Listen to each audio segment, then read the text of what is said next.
Okay, hello everyone. This is again Dr. Nada Saab.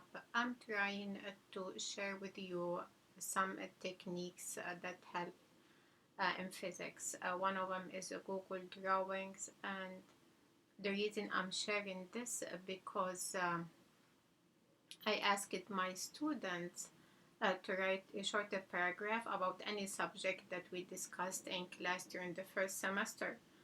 And then I was impressed that most of them said Google Drawings. So Google Drawing is really an effective demonstration tool in physics. So I'm gonna just show you briefly what they did.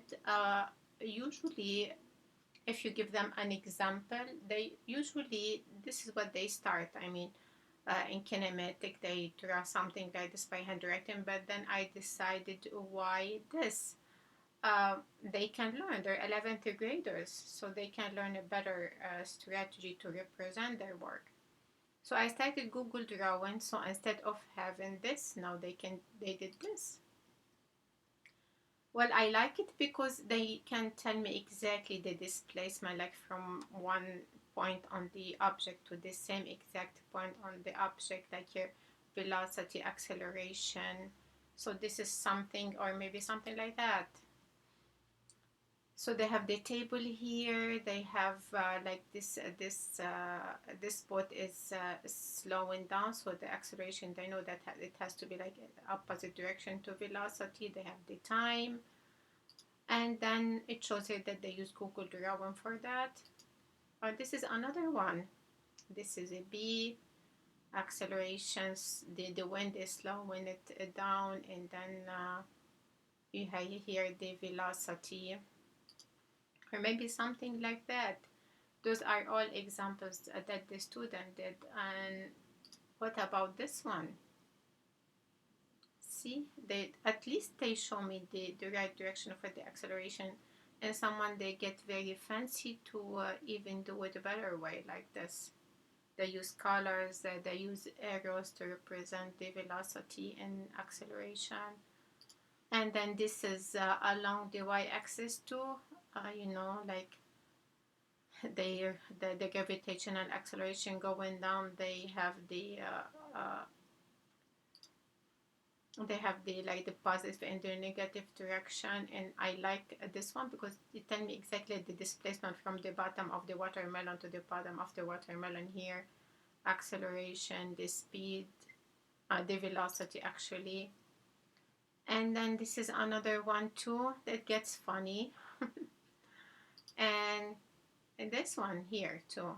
See, it has a lot of details, and I really emphasize on those details. I need to show me which direction is positive, which direction is negative, and maybe another one like that.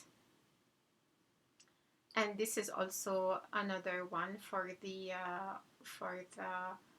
projectile. I mean, notice how like the horizontal velocity, they have the same arrow. I told them you copy and paste the same arrow because the horizontal velocity doesn't change. And then notice how the vertical velocity here decreases, and then it starts, I'm sorry, increases, and then it starts decreases. And then notice how at the same level above the ground, like the velocity up is the same as the velocity down. So all those details they can show, and they can show precisely.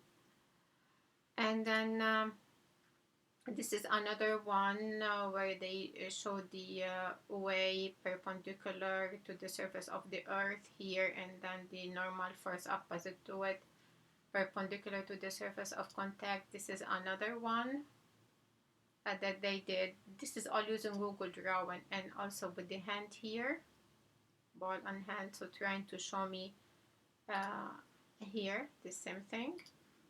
And I have a bicycle here in equilibrium, trying to tell me that there is an equilibrium here, so the net force is 0 again. Very good. Like I told them, the arrow for the weight and the arrow for the normal force, they have to be the same pretty much here, perpendicular in here. And this is inclined plane.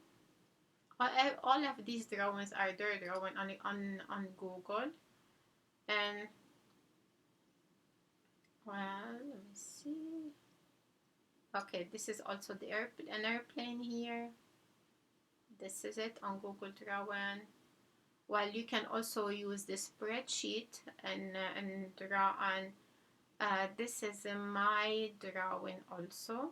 See, and then this is what this is the what we're trying to do with that. And then of course they can do concept map, and I like that too. So I hope that this helps.